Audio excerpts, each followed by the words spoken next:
Bom, pessoal, primeiro eu queria cumprimentar os meus colegas de mesa, dizer que é uma honra para mim estar ao lado de pessoas tão ilustres, profissionais renomados e, acima de tudo, amigos. Dizer que é a primeira vez que eu tenho o privilégio de dar uma palestra com tantos rostos conhecidos. Aqui muitos ou foram ou são meus alunos e, acima de todos são meus amigos. Então, eu estou muito feliz, estou muito à vontade de estar aqui hoje. E como vocês me conhecem bem, vou pedir licença para falar de pé, porque eu sou um pouco agitado. Então, se vocês não se importarem, né, vou ficar mais próximo de vocês. Vou pegar o projeto passado. Bom, pessoal, quem me conhece há algum tempo sabe que esse tema do tempo ele é muito caro para mim, porque esse tema foi inclusive tema da minha dissertação do mestrado. E é um tema muito importante para mim. E hoje eu tenho o privilégio de estar ao lado dos grandes juristas do país que discutem esse assunto e trazer esse debate tão rico da visão de cada um sobre a configuração desse dano, trazer a visão de cada um sobre como aplicar esse dano na prática, né? Eu cheguei na palestra da professora Laís e muito legal a forma como ela deu a fórmula para a gente pedir isso numa petição inicial, né? A palestra do professor Gustavo também, eu cheguei um pouco depois, mas foi muito elogiada, então é uma turma de alto nível e espero corresponder ao padrão que o evento está. Então, antes de tudo, quero começar agradecendo vocês por estarem aqui, agradecendo aos meus colegas de mesa, pedindo desculpas se eu ficar de costas de vez em quando para vocês, agradecendo o desembargador Rogério Medeiros por estar aqui nos presenteando com a sua presença. Vai ser um debatedor logo depois da minha palestra para a gente abrir para algumas perguntas. Daqui a pouquinho o professor César Fiuza também está chegando. E quero agradecer, acima de tudo, ao presidente da OAB Jovem, meu amigo Paulo Henrique, que pegou pelo chifre o boi, e se não fosse por ele, esse evento hoje não estava acontecendo. Foi o cara que bancou muita coisa do bolso, né, que perdeu noite de sono. Então, se a casa hoje está assim, está cheia, está bem frequentada, graças a Deus.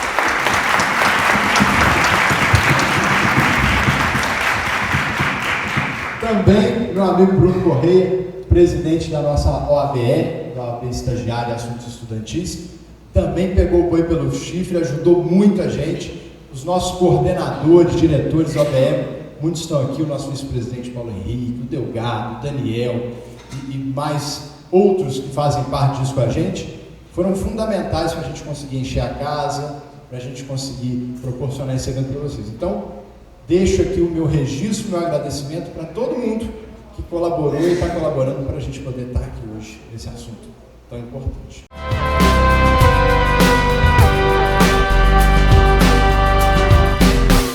Bom, pessoal, meu tema, né? Antes de tudo, estão aqui os meus contatos para vocês. Muita gente já é amigo meu no Instagram, no Facebook. Quem não é, fica aqui o convite. É um prazer para mim continuar esses debates, essas conversas depois pelas redes sociais. Vou começar aqui conversando com vocês sobre algumas situações raras, que eu acho que raramente acontecem. Se já aconteceu com alguém aqui, levanta a mão para mim, por favor, mas é coisa realmente rara. Outro dia, eu precisava pagar uma conta, só que pelo valor da conta eu ia ter que sacar o dinheiro para depois pagar, então não dava para ir lá no caixa eletrônico, então eu tive que ir no caixa lá dentro. Chegando lá, a gente estava numa fila horrorosa. Dos 10 guichês que estavam lá, só 2 estavam funcionando. E aí eu achei que eu ia gastar 15, 20 minutos, gastei 3 horas para ser atendido. Aqui, situação rara, né? Acho que alguém já passou por isso aqui, gente? Não, né? Raro de acontecer, né? Segunda situação. Outro dia, né? Eu estava no meu horário de almoço e eu vi que veio na minha fatura da empresa de telefonia uma cobrançazinha abusiva. Aí eu falei assim, quer saber? Eu vou pegar o meu horário de almoço aqui, em meia hora eu resolvo isso aqui, rapidinho. Porque eu sei que tem uma lei, que é a lei do saque, que ela diz que na hora que você liga para a empresa, lá naquele menu eletrônico dela, a primeira opção tem que ser cancelamento e reclamação. Então pronto, eu teclo 1, né? Já vou cair para um atendente, a lei diz que todo atendente tem que ter atribuição para fazer cancelamento e reclamação, eu já reclamo com ele ali, ele registra, minha chamada não pode ser transferida. Se tiver que ser transferida, a lei fala que é no máximo 60 segundos, Então eu calculei e falei assim, não, eu acho que 15 minutinhos está resolvido. Aí peguei meu telefone, gente, liguei. Opção número 1 do menu, contratar um novo serviço. Opção número 2, aumentar o serviço que você já tem. Opção número 3, indicar os nossos serviços para seus amigos e familiares. Aí ficou mudo por uns 30 minutos. Aí veio 4 bem baixinho assim, ó. 4, cancelamento e reclamação. Aí eu apertei o 4. Beleza. Fiquei lá 60 minutos, não foi 60 segundos não. Ouvindo uma musiquinha infernal, caí para o atendente. O atendente me perguntou meu nome, CPF, Pokémon preferido, time ganhou no Brasileirão, código secreto do contrato, dei todas as informações e aí ela pediu para contar o caso. Contei o caso todo, com riqueza de detalhes. Senhor, vou estar transferindo a sua ligação. Beleza, transferiu, segunda transferência já. Caiu para o próximo. Eu falei, não, com esse vai ser rápido, porque a lei fala que não pode pedir 2 vezes para o consumidor dar os dados, para o consumidor contar o caso. Ele foi lá, nome, CPF, Pokémon preferido, time ganho Brasileirão, código secreto do contrato. Passei de novo. Qual o caso? Contei o caso todo de novo. Quando eu estava terminando, a ligação caiu. Eu falei, não, a lei diz que quando a ligação cai, a empresa tem 30 segundos para me ligar de volta. Estou esperando até hoje. Raro, né, gente? Acho que também ninguém aqui teve esse tipo de problema. Último problema. Eu, esses dias, contratei um serviço novo de internet lá para casa. E aí a empresa falou assim, ó, nós vamos mandar um técnico para instalar aí. Beleza, que dia, que horas? Nós vamos mandar amanhã, no horário comercial, entre 8 da manhã e 6 da tarde. Eu falei, tá, mas não tem como me dar uma... Não tem. Beleza, desmarquei todos os meus compromissos, fiquei lá esperando. O técnico foi. Tinha até o Chapolin Colorado passou lá em casa, mas nada do técnico. Liguei e marquei de novo ele não foi. Vocês veem algum problema nessas situações? Gente, no dia a dia da gente, nosso dia a dia é repleto dessas coisas. E quando nós estamos lá no escritório, sempre aparece o cliente, né? Chega indignado, te conta esses casos e fala assim, e aí, doutor, qual que é o meu direito nesse caso?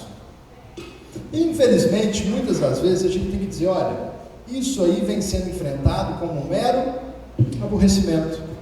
Ainda há uma resistência muito grande em se identificar o tempo de vida das pessoas como um bem jurídico.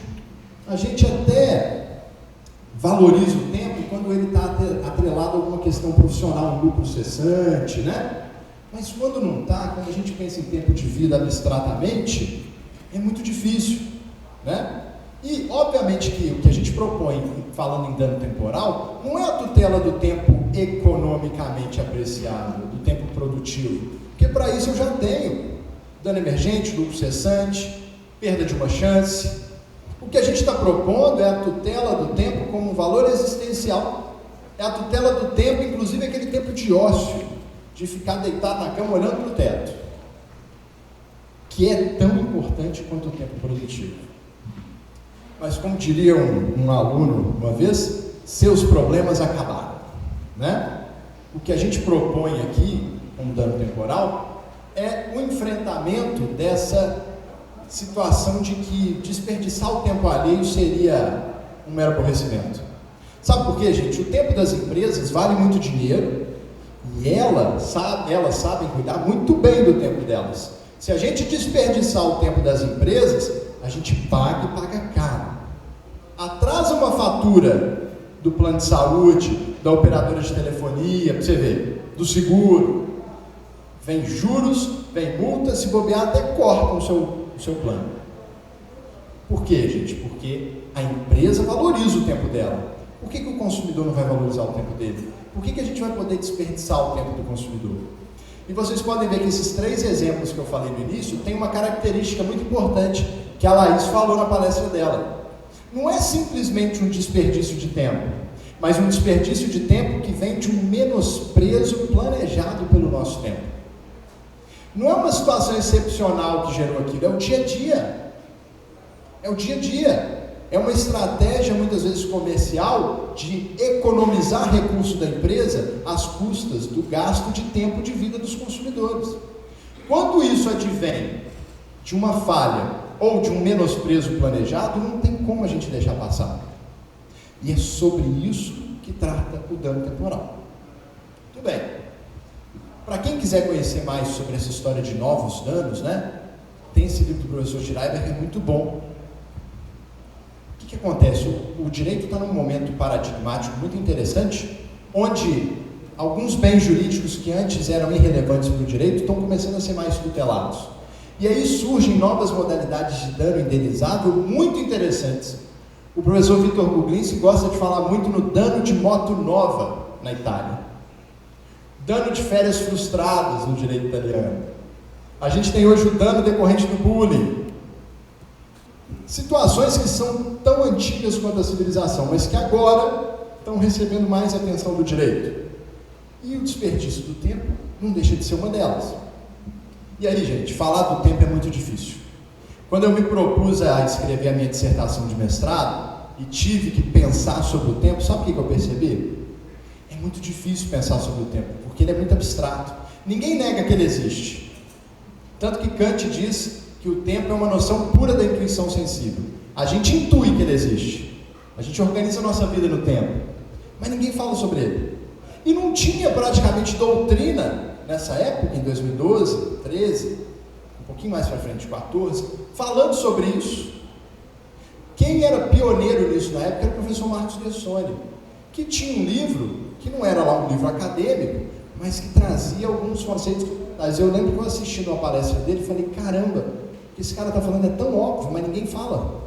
E aí eu me propus a escrever isso no mestrado. Descobri que o filósofo que mais fala sobre o tempo, e já falou sobre o tempo, é Kant. E Kant diz o seguinte, Kant diz, olha, o homem, ele percebe o mundo no tempo e no espaço. E toda experiência humana somente é possível no tempo e no espaço. Ou seja, o tempo e o espaço são noções que estão dentro da cabeça do homem, são a forma como ele percebe o mundo. E olha como é que Kant está certo. Se eu virar para vocês hoje no final da palestra e falar assim, pessoal, vamos sair? Vocês vão me fazer 3 perguntas. Quais são?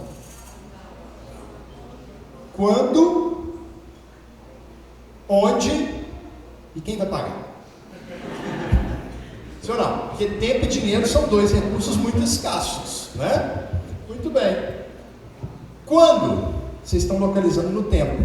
Onde? No espaço. Por quê, gente? Porque a nossa vida é finita e tem uma regrinha da física inevitável que diz que um corpo não pode estar em 2 lugares ao mesmo tempo. Então vocês têm que localizar na agenda, no projeto de vida de vocês, se vocês não programaram outra coisa para aquele momento. Sim ou não? E se programaram, vocês vão sopesar o que é melhor, o que é mais conveniente, e vão tomar uma decisão com base nisso. Significa que toda vez que o meu tempo é tolhido, eu estou impedido de realizar qualquer outra atividade, por mim mais desejada, necessária. Significa que quando a gente estiver falando de um menosprezo planejado que gera perda de tempo para o consumidor, a gente está falando de uma situação que impediu ele de fazer qualquer outra coisa naquele momento, porque o tempo é condição de qualquer experiência humana. Kant estava certo, né? Kant dedicou o seu tempo a pensar sobre o tempo. E aí, gente, o livro que ele mais dedica ao tempo é esse aqui, ó, Crítica da Razão. Opa, cadê? Eu acho que eu estou igual a Laís, não estou sabendo usar isso aqui. Crítica da Razão Pura. E aí eu separei 3 trechinhos dele para vocês, ó. Toda a realidade dos fenômenos é possível somente no tempo. Subsiste a realidade empírica do tempo como condição de todas as nossas experiências. E a liberdade tem de se pressupor como propriedade da vontade de todos os seres racionais. Poxa, Kant ainda diz assim, o homem é livre quando ele tem capacidade de se autodeterminar. Se eu não posso escolher o que fazer com o meu próprio tempo, eu não sou livre. Liberdade para Kant está ligado muito ao tempo. E sabe por que Kant estuda tanto tempo? Porque ele foi discípulo de Santo Agostinho. E Santo Agostinho tinha uma preocupação enorme com o tempo, né? Santo Agostinho mesmo dizia que não dá para fracionar o tempo, como a Laís bem disse. O tempo, ele é um só.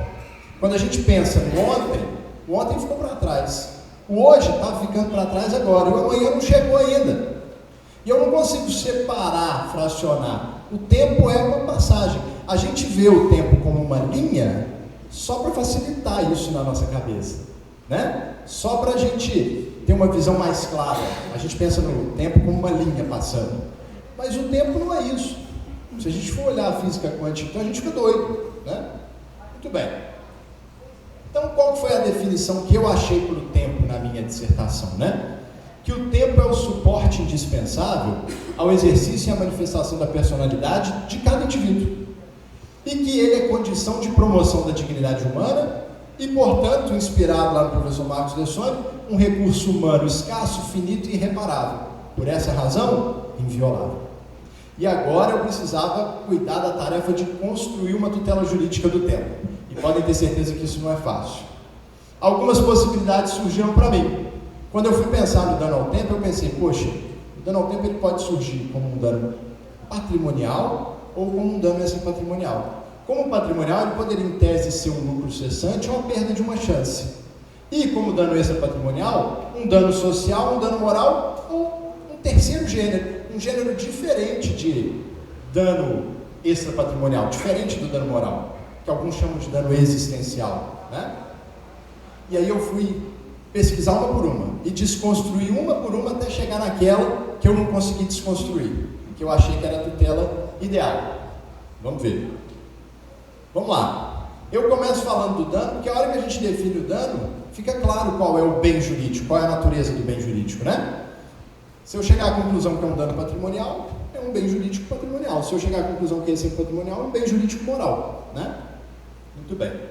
Pensei nele como modalidade de lucro cessante. Falei, ó, desperdiçar o tempo das pessoas gera indenização pelo lucro cessante. Porque ela podia ali estar trabalhando, podia ali estar desempenhando outra tarefa e não está. Beleza. Só que isso me conduziu a alguns problemas. O primeiro deles é, para isso eu já tenho tutela. Para que eu preciso falar em dano temporal como lucro cessante? E mais, a questão de tutelar o tempo como lucro cessante, ela gera alguns problemas, axiológicos inclusive. Primeiro, se eu valorizar o tempo e considerá-lo como causador aí, o desperdício dele de um lucro cessante, eu só vou tutelar o tempo produtivo e economicamente apreciável. E não é isso que eu estou querendo, né? Talvez faça sentido para uma sociedade puramente capitalista, mas não para uma sociedade solidarista, para uma sociedade onde os valores existenciais têm importância, né? Segundo, na hora de mensurar a indenização e a própria caracterização do dano, eu ia ter problemas sérios. Olha só esse caso aqui, ó. Imagina um caso de atraso de voo. E nesse voo estavam duas pessoas, tinham várias, mas tinham duas específicas. Uma estava indo para São Paulo para concretizar um contrato. Ele já tinha realizado até o pré-contrato, tudo certo. O outro estava indo para uma festinha de aniversário da avó, né? E aí o voo atrasa para os dois não conseguem chegar. Inclusive esse que perdeu o aniversário da avó, a avó morreu no dia seguinte, trágico, né? Muito bem. Se a gente pensar a perda do tempo como geradora de lucro cessante, aquele que perdeu a oportunidade de negócios já pré-combinada, vai ser indenizado? Sim, tranquilamente. E o outro, que perdeu uma data festiva e afetiva muito importante para ele, vai ser indenizado? Não com a mesma facilidade que o outro. E mais, se eu considerar que o tempo tutelável é só aquele que gera lucro cessante, ele não vai. Então é a mesma situação de dano, gerando repercussões diferentes. Ah, mas vamos pensar que os dois então estivessem trabalhando. Como é que eu vou medir a indenização pelo lucro cessante? Pelo lucro frustrado, não é isso? Nada mais certo, nada mais consentâneo. Imagina que um dos passageiros é advogado. E o outro, esse exemplo funcionava antigamente, agora não está funcionando mais não. O outro era um pedreiro, porque hoje o pedreiro às vezes está ganhando mais que o advogado, né? O outro era um pedreiro.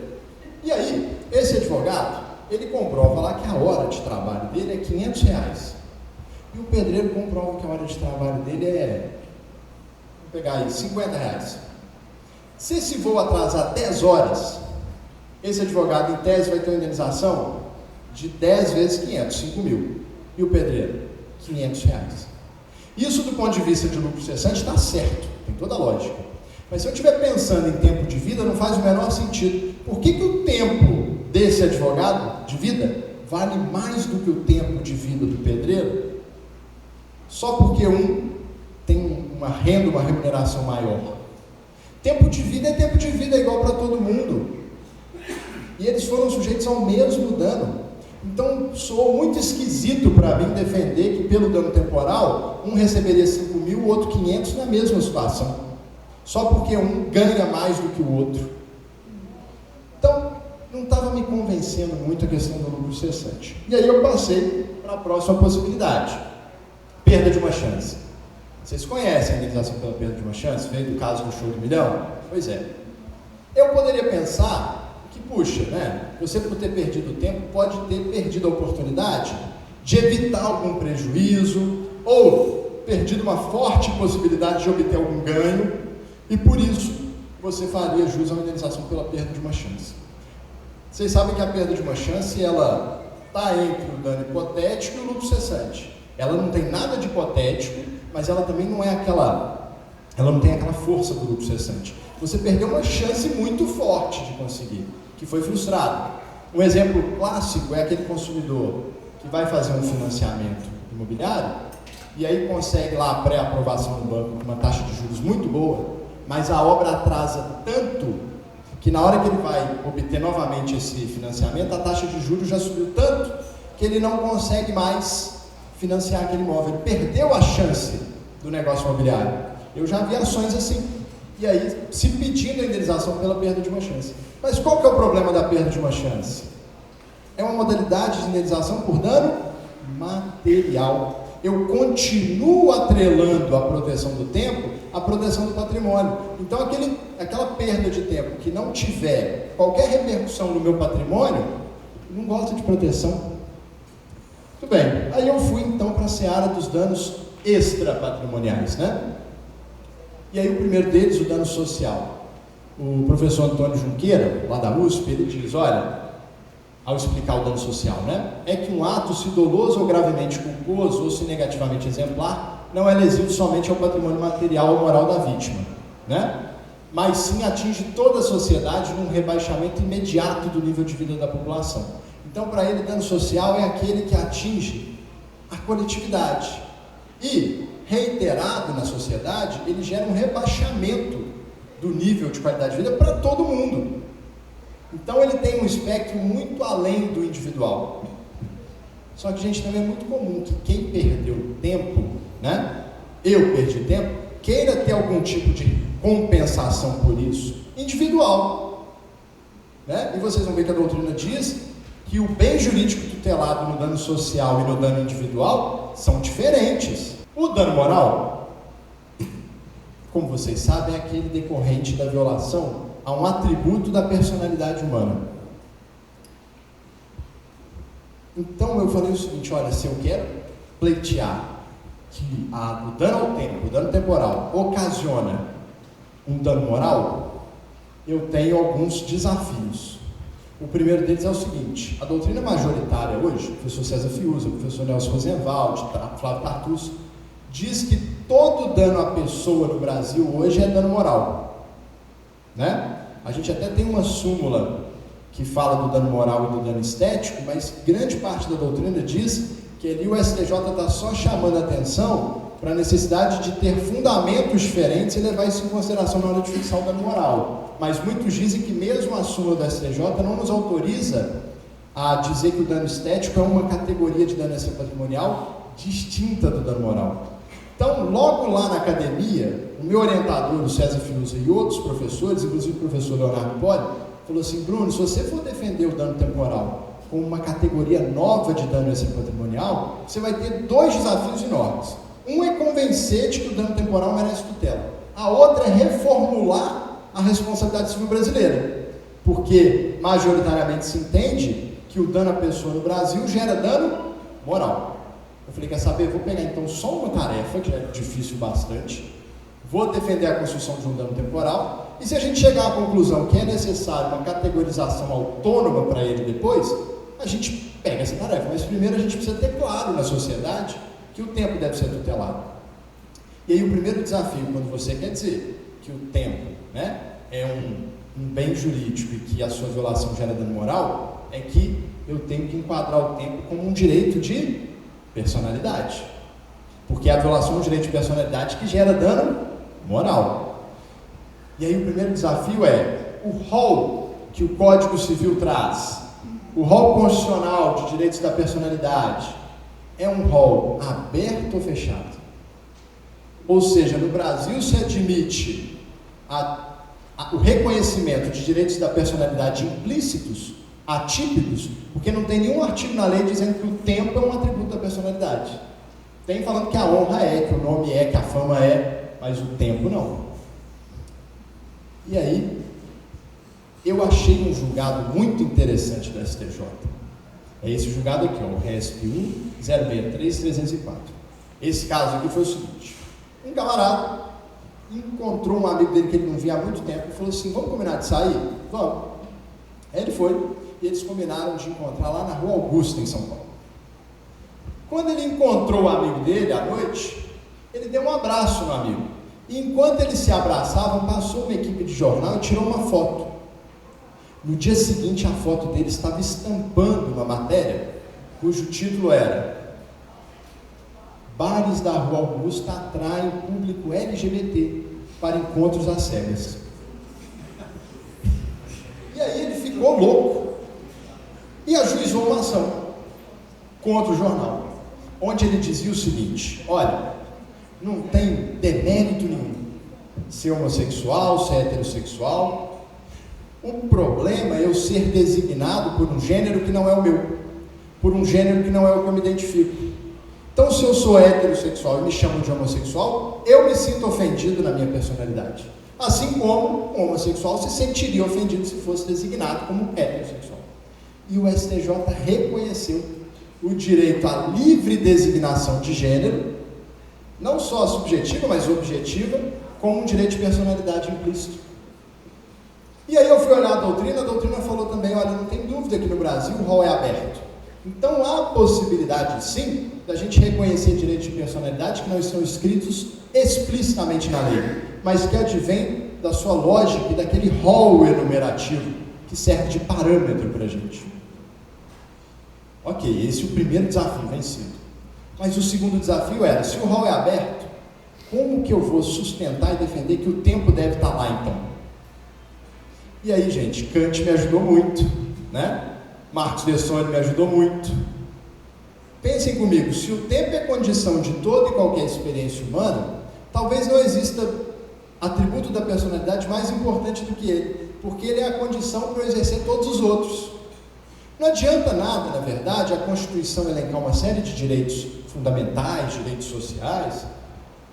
Ah, você tem direito ao lazer, direito à educação, direito ao aprimoramento pessoal, mas não tutelar o tempo que eu preciso para realizar concretamente esses direitos.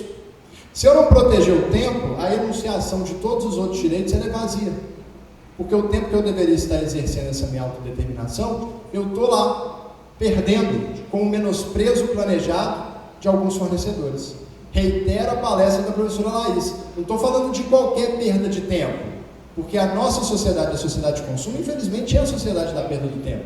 Qualquer coisa hoje, qualquer problema gera perda de tempo, mas a diferença é aquele tempo que é perdido por ser inerente à natureza do serviço e aquele tempo que é perdido porque houve um menosprezo planejado por parte do fornecedor, né? Então uma coisa é: eu não quero perder tempo em fila de banco, então você não pode ter conta em banco. Eu não quero perder tempo em oficina, então você não pode ter carro. Por quê? É inerente a quem tem um serviço bancário que ele vai perder tempo em fila de banco.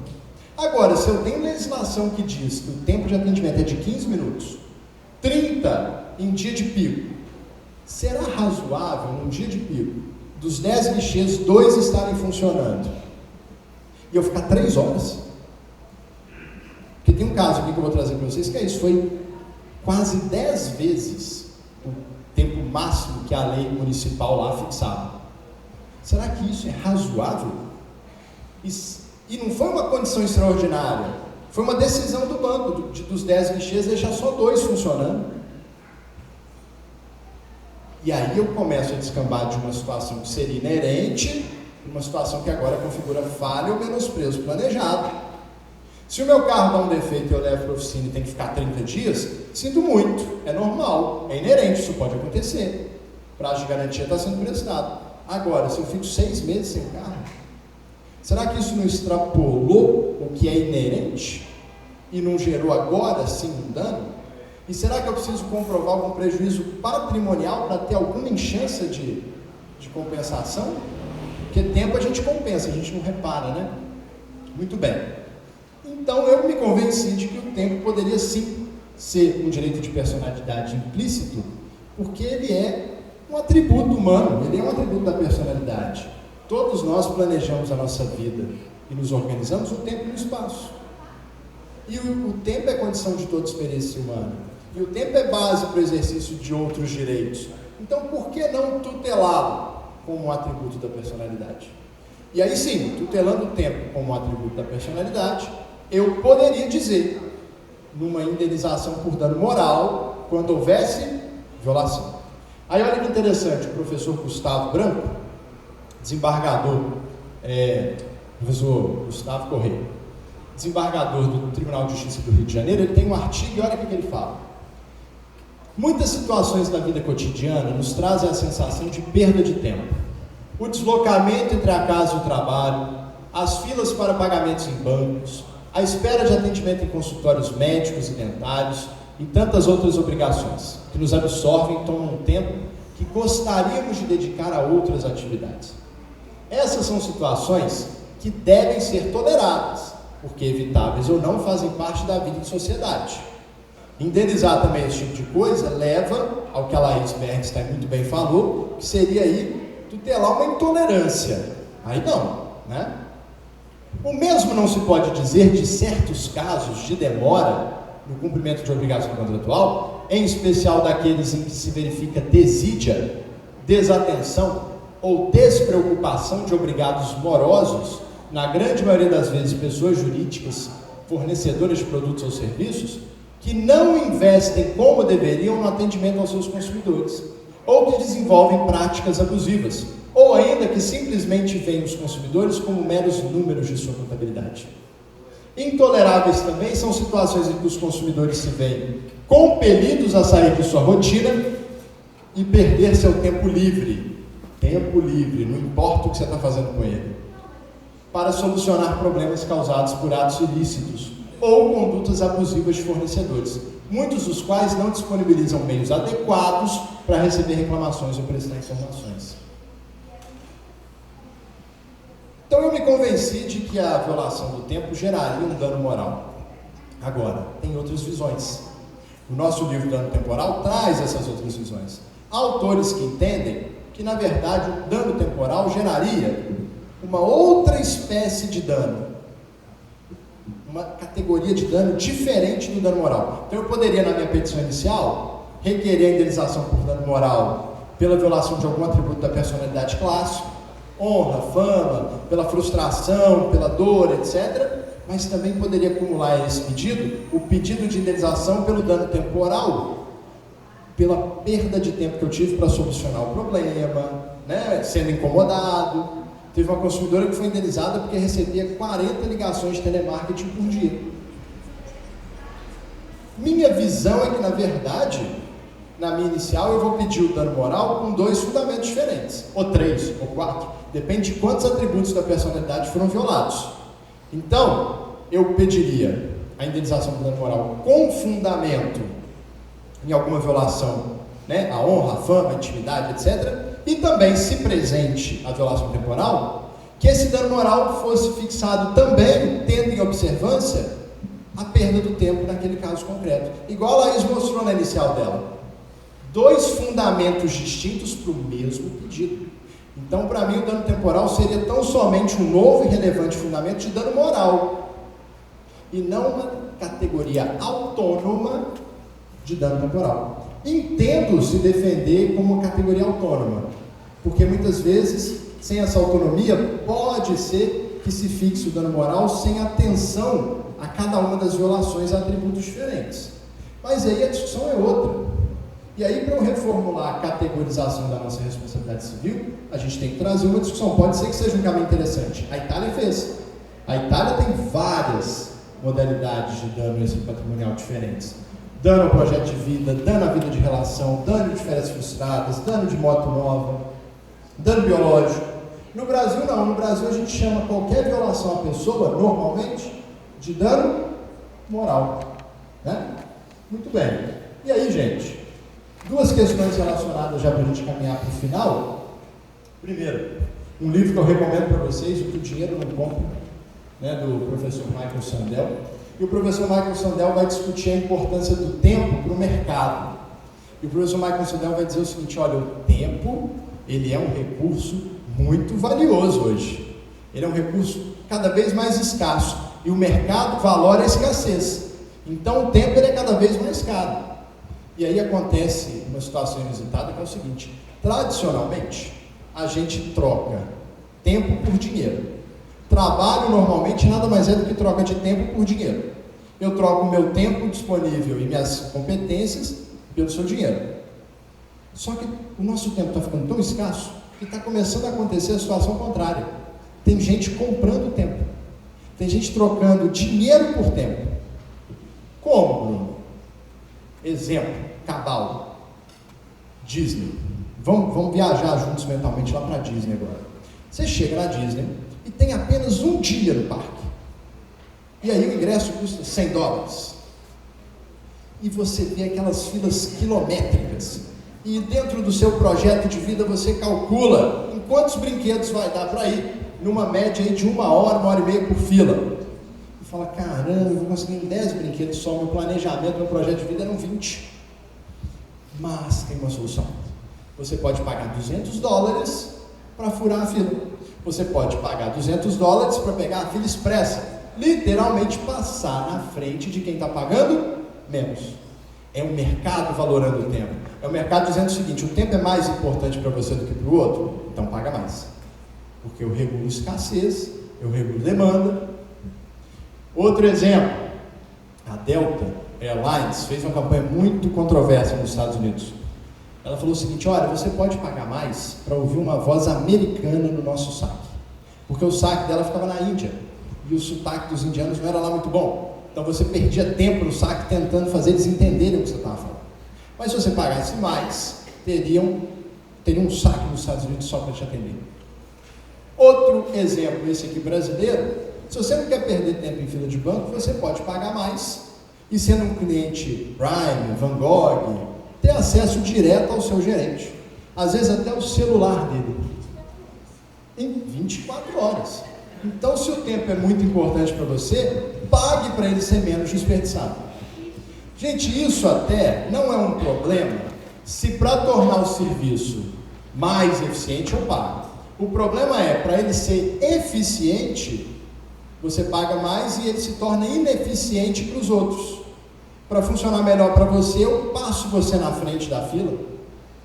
E aí o interessante do livro do Sandel é que ele mostra como que hoje no mercado tudo se compra, tudo se vende, né? Aí ele diz assim: olha, hoje você pode comprar coisas muito interessantes. Você pode comprar, por exemplo, um upgrade na sua cela carcerária nos Estados Unidos, em alguns estados. Por $82 por noite você vai para uma suíte premium, né? Você vai para uma cela melhor. Você podia, né? Agora não pode mais, alugar uma barriga de aluguel, né? Fazer uma barriga de aluguel na Índia por $6.250. Você tem o direito de ser imigrante nos Estados Unidos pela bagatela de $500 mil. Você tem o direito de abater um rinoceronte negro ameaçado de extinção em algum país da África, específico, eu não lembro o nome, por $150 mil. Ou seja, você pode comprar quase tudo. Você pode até pagar para poluir, gente. Né? Você tem direito de lançar 1 tonelada métrica de gás carbônico na atmosfera, desde que você compre aqueles créditos de gás carbônico, né? Créditos carbônicos. Mas se você não tem dinheiro para comprar essas coisas, não se preocupe, porque também no mercado tudo se vende. Então você pode, para conseguir esse dinheiro, por exemplo, servir de cobaia humana em alguns testes de laboratório nos Estados Unidos. Você pode alugar espaço na sua testa para fazer publicidade.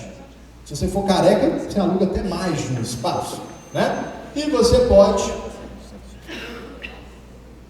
receber para ficar na fila lá do Congresso com um congressista, com um lobista que quer participar, você fica lá na fila.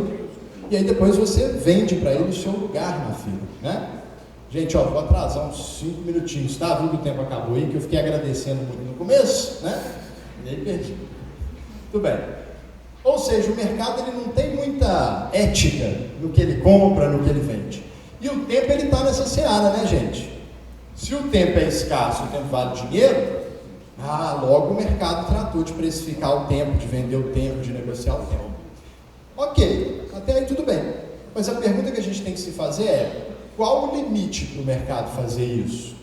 Tem limite? Será que ele pode realmente vender para você passar na frente de outras pessoas na fila? Será que em qualquer situação eu admito que se pague pelo tempo? E aí eu recomendo outro livro para vocês, que é o Esferas da Justiça. O Esferas da Justiça, Michael Walzer, ele traz uma discussão interessante. Michael Walzer fala assim, a gente vive numa sociedade onde os bens são escassos e as necessidades são ilimitadas. Todo mundo quer tudo, só que não tem para todo mundo. E aí a sociedade ela deu um jeito de ver como que ela ia distribuir os bens. E aí ela criou algumas esferas, ou seja, ela elencou alguns grupos de pessoas e falou, olha, dentro desse grupo tem um princípio distributivo, tem uma lógica que eu uso para decidir quem vai ficar com aquele bem. E aí olha aqui algumas esferas dele, Por exemplo, na universidade, como é que eu distribuo os bens sociais? Como é que eu distribuo as vagas? Deveria ser por mérito. Então eu faço uma prova, vestibular, quem demonstra mais conhecimento, ganha a vaga. Na família, eu distribuo pelo afeto. Em tese, eu não vou usar um critério de mérito, como regra, para distribuir bens dentro da família. Eu não vou dar comida só para o filho que trabalha. Eu não vou deixar morar na casa só o filho que ajuda. Não. No mercado, o princípio distributivo básico é o dinheiro. Quem tem mais disposição e mais dinheiro para pagar vai ficar com bem. Então, quanto mais demanda tiver, mais o preço vai crescer. O leilão é um exemplo típico. Quem está disposto a pagar mais fica com bem. Então, no mercado, o dinheiro é o bem predominante. Se a gente pensar no Poder Judiciário, uma vaga para desembargador pelo 5º Constitucional, é mérito, é carreira, né? É importância. Muitas vezes vamos pegar um advogado que pleiteia a vaga, nós vamos olhar o engajamento dele, vamos olhar os posicionamentos, o conhecimento dele. É isso. O problema, gente, é se eu começo a deixar um princípio próprio de uma esfera influenciar a distribuição dos bens sociais em outras esferas. Então, se eu vou lá na universidade e começo a decidir quem vai ficar com as vagas, sendo quem paga mais. Eu chego para o reitor e falo assim, meu filho não tem que fazer vestibular, arruma uma vaga para ele aqui que eu te pago. Está errado. Se eu começar a distribuir as coisas no mercado pelo afeto, uma empresa familiar, e o pai decide que o filho que vai ser o presidente que vai sucedê-lo é o que ele mais gosta. Só que o que ele mais gosta é o pródigo, é o que gasta desenfreado, é o que não tem a mínima noção de como a empresa funciona. O que vai acontecer? Essa empresa vai falir. Então, se eu pego o princípio distributivo próprio de uma esfera e uso para distribuir bens na outra, eu gero tirania, eu gero corrupção, eu gero autoritarismo, eu desvirtuo a lógica dela. E aí, gente, eu tenho que entender que tem uma esfera que é a esfera das relações existenciais. Quando o meu tempo é considerado como relação existencial, como escolha das minhas vontades. E aí, se a escolha das minhas vontades começa a ser prejudicada pela lógica do mercado, de dinheiro, eu estou desvirtuando. Se o meu tempo começa a ser valorizado e sou pesado economicamente, se eu permito que o banco pense assim, ao invés de ter aqui 8 caixas funcionando e o atendimento cumprir o que a lei manda, que são 15 minutos, 30 minutos, vamos deixar só 2, vai demorar 1h30, mas nosso lucro vai aumentar 30%. Aí o banco anualmente registra recordes de faturamento e o consumidor registra recordes de perda de tempo. Não tem sentido eu permitir uma situação dessa. Então eu não estou falando, gente, de ser intolerante e punir sempre desperdiçar tempo. Não, desperdiçar tempo é inerente. mas é desperdiçar quando ficar evidenciado que, além do desperdício desproporcional de tempo, eu tive aliado o quê? Uma conduta de menosprezo planejado, uma conduta de falha grotesca do fornecedor. E mais, que não decorreu ali nenhuma situação que excepcional. Laís falou isso muito bem, por isso que eu não estou nem entrando nesse ponto muito. Né? Então está aqui. Qual o tipo de dano temporal indenizável? Aquele que extrapola o que deve ser tolerado. E deve ser tolerado aquilo que advém da minha escolha por aquele serviço, sabendo quais são as perdas temporais inerentes àquele serviço. É inerente ficar em fila de banco. 15 minutos, 30 minutos, pode acontecer até 40, dependendo. Agora, não é inerente 3 horas. Ninguém contrata um banco imaginando que vai ficar 3 horas na fila. Ninguém compra um carro imaginando que se ele der defeito, vai levar 6 meses para a peça vir da Europa. Aí eu começo a entrar numa seara que talvez eu possa reconhecer a tutela do tempo como bem jurídico, né? Muito bem. E aí vocês vão me perguntar de razoabilidade. Bruno, mas como é que a gente vai mensurar a indenização e a partir de que momento que a gente vai tutelar o tempo? Gente, olha só. Primeiro, muita gente questiona. Ah, mas por que você vai indenizar tempo? Por que você vai dar dinheiro pela perda do tempo? Gente, o primeiro argumento é cabal. Porque eu não tenho uma máquina do tempo para dar tutela específica. Eu adoraria que o meu tempo desperdiçado entrasse numa máquina, voltasse e que não tivesse acontecido. Como isso não tem jeito, normalmente o critério que nós usamos no direito para compensar uma violação à personalidade humana não é só o dano temporal, não. A honra, a intimidade, a fama, o nome, é a indenização pecuniária. Por um simples motivo. Se não tem como reparar, não tem como votar o status quo ante, eu tenho que o quê? Compensar. Como se eu dissesse assim, ó, você teve uns desprazeres, vou te dar um pouquinho de dinheiro para você compensar esses desprazeres. E se hoje o dinheiro compra tempo, pode ser uma boa forma de compensação.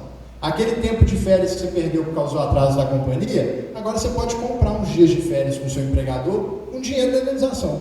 Aquele aniversário que você perdeu da sua avó, você pode pegar 1 ou 2 dias de férias depois e ir lá ficar com ela. Sim. E é o critério que o mercado conhece. E o segundo motivo por que a gente arbitra indenização é porque a empresa, gente, ela é uma ficção do direito. Ela não tem uma alma para ser salva. Então ela não está nem aí para a moral e para a religião. Esses sistemas normativos não funcionam muito com ela. O que dói na empresa é o bolso. É o bolso. É o bolso e a imagem. E a indenização pecuniária, ela pode muitas vezes desempenhar, a gente tem discussões doutrinárias sobre isso, mas ela desempenha muitas vezes uma função pedagógica. Né? Vocês lembram o caso do Ford Pinto nos Estados Unidos? Era um carro que tinha um probleminha de fabricação básico, que gerava um problema simples, ele explodia. Só isso.